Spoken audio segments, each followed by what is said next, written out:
आखिर क्यों देवी लक्ष्मी ने अपने ही स्वामी श्री हरि विष्णु का मस्तक काट लिया? उनके ऐसा करने के पीछे क्रोध था या फिर कोई गूढ़ रहस्य? कटने के बाद कहाँ गया विष्णु जी का वो मस्तक? इस घटना के पीछे जो भी कारण थे, उसे जानने के लिए इस वीडियो के अंत तक बने रहें। और अगर आपको ये वीडियो पसंद आए तो इसे लाइक और चैनल को सब्सक्राइब अवश्य करें। देवी भागवत पुराण प्रथम स्कंद अध्याय 5 के अनुसार किसी समय वे सनातन देव विष्णु 10,000 वर्षों तक भीषण युद्ध करके अत्यंत थक गए थे। तदंतर एक समतल स्थान पर पद्मासन लगाकर पृथ्वी पर स्थित प्रत्यंचा चढ़े हुए धनुष पर गर्दन टिकाए हुए उस धनुष की नोक पर भार देकर भगवान विष्णु सो गए।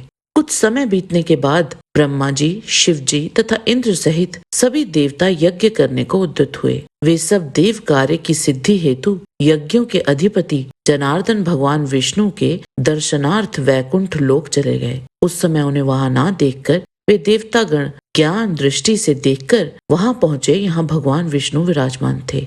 वहां उन्होंने भगवान विष्णु को योग निद्रा के वशीभूत होकर अचेत पड़ा हुआ देखा। तब वे देवगण वहीं रुक गए और अत्यंत चिंता में पड़ गए। वे सब ये विचार करने लगे कि इनकी निद्रा किस प्रकार भंग की जाए। तब शिवजी ने देवराज इंद्र से कहा कि इनकी निद्रा को भंग करने से महान दोष लगेगा, किंतु हे श्रेष्ठ देवगण, यज्ञ कार्य भी अवश्य करणीय है। इसके बाद परमेष्ठी ब्रह्मा जी ने पृथ्वी पर स्थित धनुष के अग्रभाग को खो जाने के लिए दीमक का सृजन किया। उन्होंने ये सोचा कि दीमक के द्वारा धनुष का अग्रभाग खा लिए जाने पर धनुष नीचा हो जाएगा, तब वे देवादिदेव विष्णु निद्रा मुक्त हो जाएंगे। अतः ब्रह्मा जी ने दीमक को इस कार्य के लिए आदेश दिया। ब्रह्मा जी के इस प्रकार कहने के अनंतर दीमक ने धरातल पर स्थित धनुषाग्र को शीघ्र ही खा लिया, जिससे धनुष की डोरी मुक्त हो गई।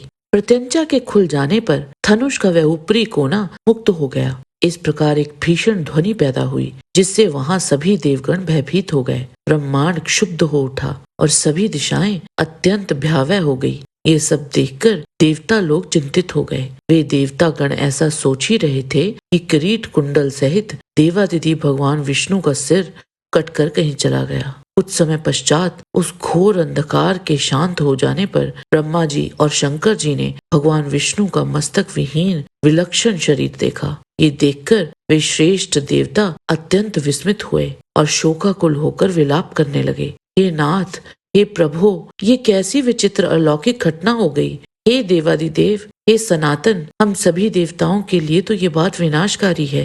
हे विभो, इस प्रकार आपके चले जाने पर हम देवता तो मृत्यु को प्राप्त हो जाएंगे। तब देवताओं को करुणा क्रंदन करते हुए देखकर देव गुरु बृहस्पति ने उन्हें सांत्वना देते हुए कहा, अब इस प्रकार क्रंदन से क्या लाभ है? इस समय तो विवेक का आश्रय लेकर कोई उपाय करना चाहिए। ब्रह्मा जी बोले, काल द्वारा जो भी कर्मों का फल निर्धारित है उसे अवश्य ही भोगना पड़ता है। भाग्य का अतिक्रमण कौन कर सकता है? जिस प्रकार पूर्व काल में काल की प्रेरणा से शंकर जी ने मेरा मस्तक काट दिया था, उसी प्रकार आज विष्णु जी का सिर कटकर लवण सागर में जा गिरा है। इस संसार में जब इन महाभाग देवताओं को भी दुख का भोग करने के लिए विवश होना पड़ा, तो फिर दुख भोगने से भला कौन वंचित रह सकता है? अतएव आप लोग शोक का परित्याग कर दें और वे निर्गुणा परा प्राकृति हम लोगों का समस्त कार्य सिद्ध कर देंगी।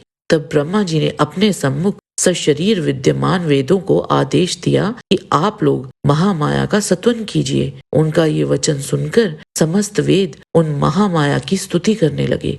वेदों द्वारा स्तुति किए जाने से महेश्वरी महामाया भगवती प्रसन्न हो गई और बोली, हे देवताओं, आप लोग किसी प्रकार की चिंता ना करें और स्वस्थ चित्त रहें। अब आप विष्णु जी के मस्तक कट जाने का कारण सुनिए, क्योंकि इस लोक में बिना कारण कोई कार्य कैसे हो सकता है। एक बार अपने समीप बैठी हुई अपनी प्रियतमा लक्ष्मी का चिताकर्षक मुख देखकर भगवान विष्णु हंस पड़े। उन्होंने सोचा कि भगवान विष्णु मुझे देखकर क्यों हंस पड़े? मेरे मुख में विष्णु जी द्वारा दोष देखे जाने का आखिर क्या कारण हो सकता है? और फिर बिना किसी कारण के उनका हंसना संभव नहीं हो सकता। मुझे तो ऐसा प्रतीत होता है कि उन्होंने किसी अन्य सुंदर स्त्री को मेरी सौत बना लिया है। इसी विचार मंथन के परिणाम स्वरूप लक्ष्मी जी कोपाविष्ट हो गई।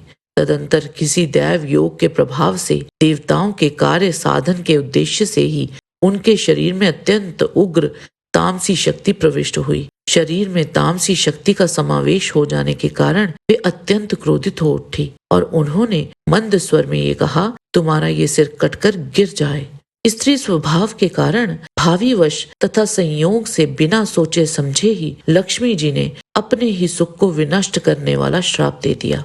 मिथ्याचरण, साहस, माया, मूर्खता, अति लोभ, अपवित्रता तथा दयाहीनता ये स्त्रियों के स्वाभाविक दोष हैं। अब मैं उन वासुदेव को पूर्व की भांति सिर युक्त कर देती हूँ। इनका सिर पूर्व श्राप के कारण लवण सागर में डूब गया है। महामाया बोली, हे श्रेष्ठ देवताओं, इस घटना के होने में एक अन्य भी कारण है। प्राचीन काल में महाबाहु हयग्रीव नाम वाला एक दानव था जो सरस्वती नदी के तट पर बहुत कठोर तपस्या करने लगा।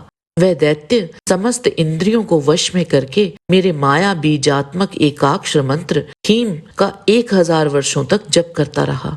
उस समय उस दैत्य ने जिस रूप में मेरा ध्यान किया था उसी तामस रूप में उसे दर्शन देने हेतु उसके समक्ष में प्रकट हुई और उससे कहा, हे महाभाग, तुम वरदान मांगो, मैं तुम्हें यथेच्छ वरदान दूंगी। हयग्रीव बोला, हे माता, आप मुझे वैसा वरदान दें जिससे मेरी मृत्यु कभी ना हो और देव दानवों द्वारा अपराज्य रहता हुआ मैं सदा के लिए अमर योगी हो जाऊं। देवी बोली, जन्म लेने वाले की मृत्यु निश्चित है और मरने वाले का जन्म भी निश्चित है। लोक में स्थापित इस प्रकार की मर्यादा का उल्लंघन कैसे संभव है? अतएव हे दानुश्रेष्ठ, तुम अन्य कोई भी वर मांग लो। हयग्रीव बोला, हे जगदम्बे, मेरी मृत्यु हयग्रीव से ही हो, किसी अन्य से नहीं। मेरी इसी मनोवांछित कामना को आप पूर्ण करें। देवी बोली, हे महाभाग, हयग्रीव के अतिरिक्त अन्य किसी से भी तुम्हारी कदापि मृत्यु नहीं होगी। उस दैत्य को ये वरदान देकर मैं अंतर्ध्यान हो गई। वह दुष्टात्मा इस समय मुनि जनों तथा वेदों को हर प्रकार से पीड़ित कर रहा है और तीनों लोकों में कोई भी ऐसा नहीं है जो उसका संहार कर, अतः त्वष्टा इस अश्व का मनोहर सिर अलग करके उसे इस सिर विहीन विष्णु जी के धड़ पर संयोजित कर देंगे। तत्पश्चात भगवान हयग्रीव उस पाप आत्मा, अत्यंत क्रूर तथा दानवी स्वभाव वाले महाअसुर हयग्रीव का संहार करेंगे। देवताओं से इस प्रकार कहकर भगवती शांत हो गई और इसके बाद देवगण परम संतुष्ट होकर देव शिल्पी विश्वकर्मा से बोले, आप विष्णु जी के धड़ पर घोड़े का सिर जोड़कर देवताओं का कार्य कीजिए। वे भगवान हयग्रीव ही दानव श्रेष्ठ दैत्य का वध करेंगे। तब विश्वकर्मा ने अति शीघ्रता पूर्वक अपनी खड्ग से देवताओं के सामने ही घोड़े का सिर काटा। तत्पश्चात उन्होंने घोड़े का वह सिर अविलंब विष्णु भगवान के शरीर में संयोजित कर दिया और इस प्रकार महामाया भगवती की कृपा से वे भगवान विष्णु हयग्रीव हो गए। कुछ समय बाद उन भगवान हयग्रीव ने अहंकार के मद में चूर उस देव शत्रु दानव का युद्ध भूमि में अपने तेज से वध कर दिया। जय श्री हरि। आज के वीडियो में बस इतना ही। आशा करते हैं कि आपको हमारा ये वीडियो पसंद आया होगा। कृपया इसे लाइक और शेयर अवश्य करें। किसी भी प्रकार की त्रुटि के लिए आप सबसे क्षमा याचना करते हुए आपसे निवेदन है कि प्रेम पूर्वक परम पिता परमात्मा को मन में धारण करें और बोलें, वैदिक सनातन धर्म की सदा ही जय।